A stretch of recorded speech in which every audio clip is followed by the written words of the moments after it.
Bonjour, bienvenue sur le plateau de Campagne TV au Salon international de l'agriculture pour ce nouveau numéro de Cap sur la pêche française. Aujourd'hui, nous mettons cap au nord, justement, avec notre invité Olivier Leprêtre. Bonjour. Bonjour. Alors, vous êtes le président du comité régional des pêches Nord-Pas-de-Calais-Picardie. C'est-à-dire que vous avez fait déjà la synthèse des deux nouvelles régions?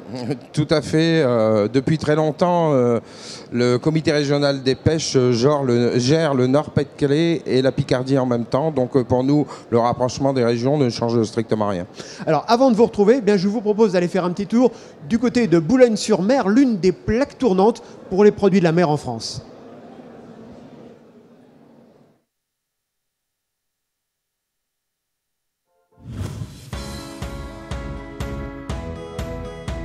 Boulogne, capitale de la Côte d'Opale, et surtout premier port de pêche français. 27 000 tonnes de poissons sont débarquées ici chaque année. Une activité qui fait vivre 5 000 personnes, en particulier dans le quartier de Capécure. C'est ici que le poisson est débarqué, transformé et redistribué. La Chambre de commerce et d'industrie gère le port et sa zone industrielle. Et pour observer l'activité portuaire, rien de mieux que la tour de la capitainerie du port, visite guidée avec Pascal Labarre et Laurent Nicole.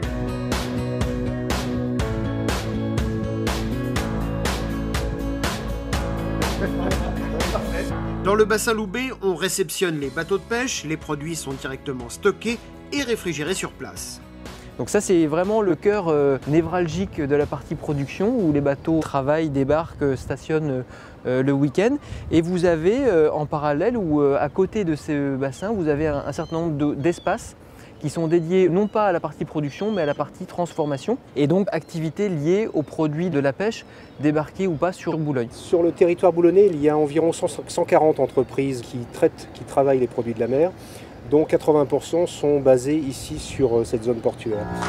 Des groupes internationaux comme Marine Harvest, Findus ou Capitaine Watt se sont implantés ici.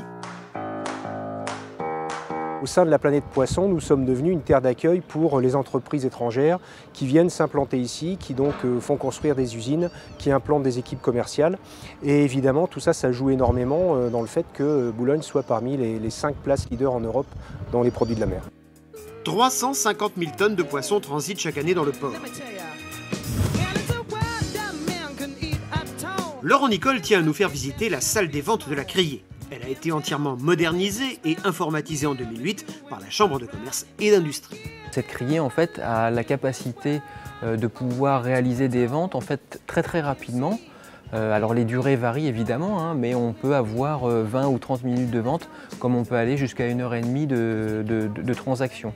Mais c'est relativement rapide compte tenu des volumes qui transitent, puisqu'on peut sur une seule et même journée vendre jusqu'à 50 tonnes de produits aux enchères. La réactivité est évidemment un atout dans une filière où la qualité se joue sur la fraîcheur, mais aussi sur l'origine française des navires de pêche. La salle accueille les 70 acheteurs agréés de la place de Boulogne.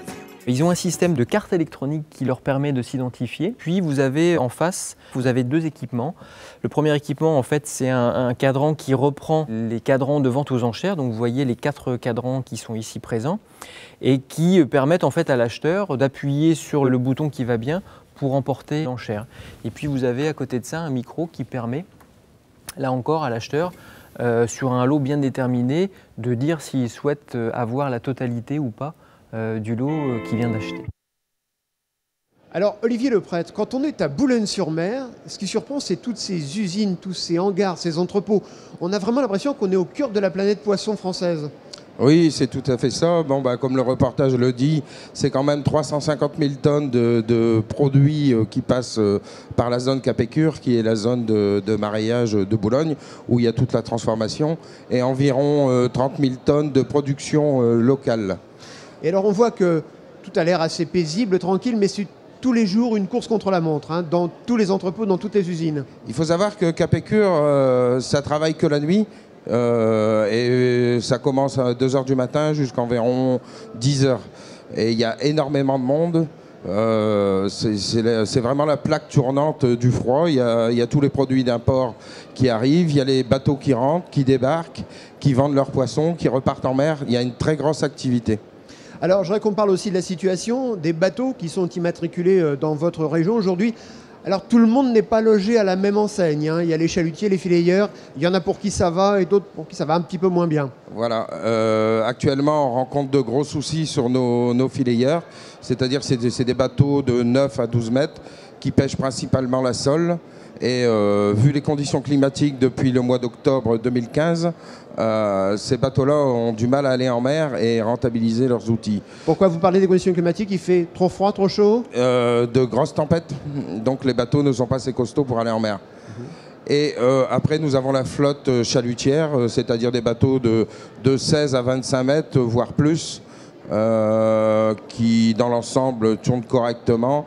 Et ce qui a fait énormément de bien, c'est la baisse du pétrole, parce qu'il faut savoir que le pétrole sur un chalutier, c'est le nerf de la guerre. C'est combien à peu près du coût de fonctionnement du bateau? Pendant la hausse du pétrole, on a monté jusqu'à 42% du chiffre d'affaires, ce qui a fait énormément de dégâts, parce qu'on a perdu beaucoup de bateaux. Et là, on doit être aux alentours de 17 à 20%. Donc c'est quand même une sacrée économie et surtout un gain de salaire pour les équipages. Et malgré cette baisse, les travaux engagés pour moderniser les bateaux ne s'arrêtent pas. On continue à faire des bateaux moins gourmands en énergie. Voilà, on continue notre travail de fond. Moi-même d'ailleurs, j'ai vendu mon bateau pour faire un bateau plus petit et plus économique en carburant. On continue nos travaux de recherche et de développement. On a plus de facilité vu que les trésoreries sont un peu mieux loties, on va dire. Donc on a plus de facilité à plonger dans des nouveaux projets. Alors, sur des bateaux, il faut des marins de jeunes. Alors, comment ça se passe aujourd'hui? Est-ce que vos métiers attirent les jeunes? Non, malheureusement non. Pourquoi? Il faut savoir que c'est un métier très dur, où on travaille 24 heures sur 24. On est sur un bateau qui bouge. Et c'est pas toujours évident.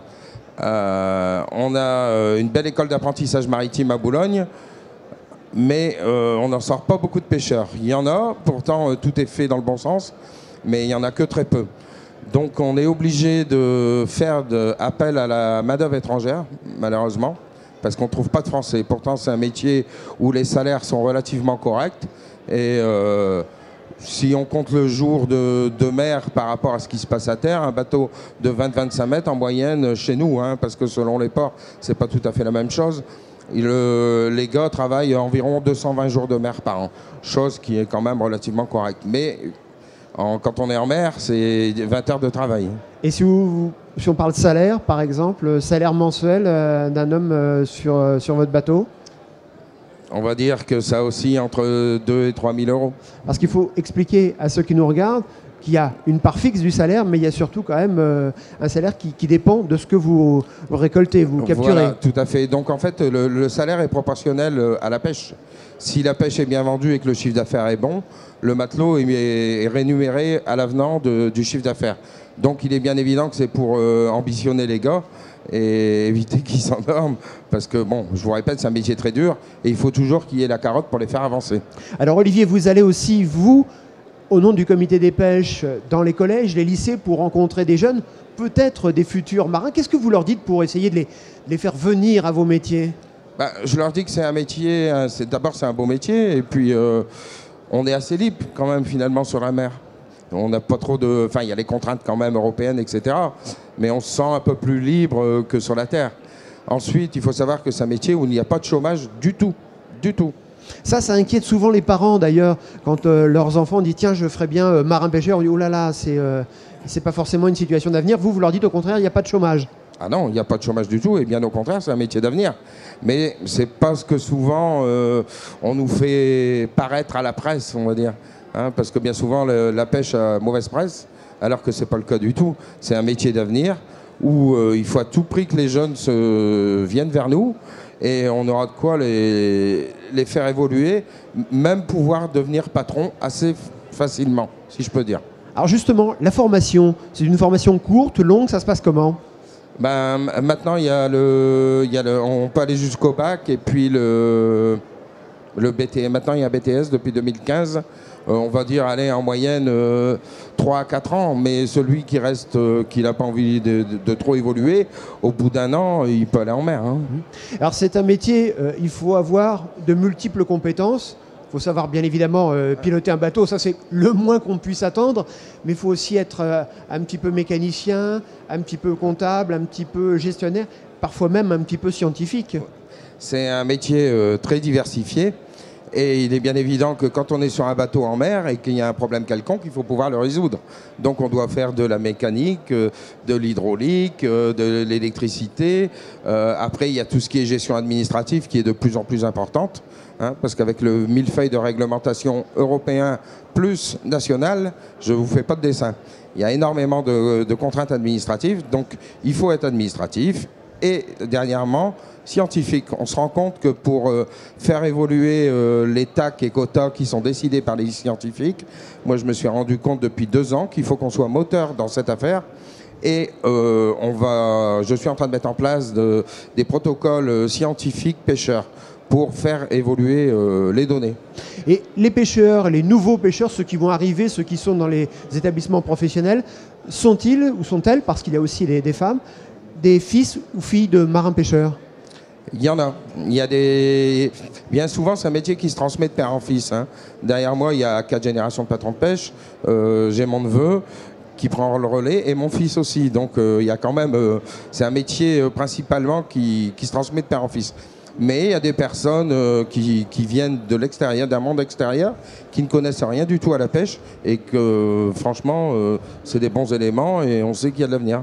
Hommes et femmes? Très peu de femmes. Il y en a, mais très peu. Alors Olivier, on va dire que vous avez une caméra en face de vous et derrière cette caméra, il y a des jeunes qui vont peut-être un jour vouloir être marins. Qu'est-ce que vous leur diriez pour les convaincre? Vous avez 40 secondes pour les convaincre. Pour convaincre les jeunes pour venir, eh ben, d'abord les salaires sont relativement corrects par rapport à ce qui se passe à terre. Il n'y a pas du tout de chômage et c'est un beau métier, un métier dur, mais c'est un beau métier qui évolue dans le bon sens. Et c'est un métier avec les éléments qui parfois rend la situation un peu compliquée, mais ça c'est les mauvais moments dont on parle jamais, qu'on oublie assez vite. Il y a le danger, parce qu'il ne faut pas oublier que le danger de la mer est toujours omniprésent, on va dire. C'est toujours la mer qui gagne? C'est toujours la mer qui gagne, mais là c'est le patron, même les équipages, à faire attention, parce que, comme le dit le proverbe, c'est toujours la mer qui gagne. Et puis c'est pas la peine de lutter contre elle, parce que c'est perdu d'avance. Eh bien ce sera le mot de la fin. Merci Olivier le prêtre, et bon retour dans la région Nord-Pas-de-Calais. Quant à moi, je vous retrouve demain. Merci. Nous irons du côté de la Bretagne. À demain.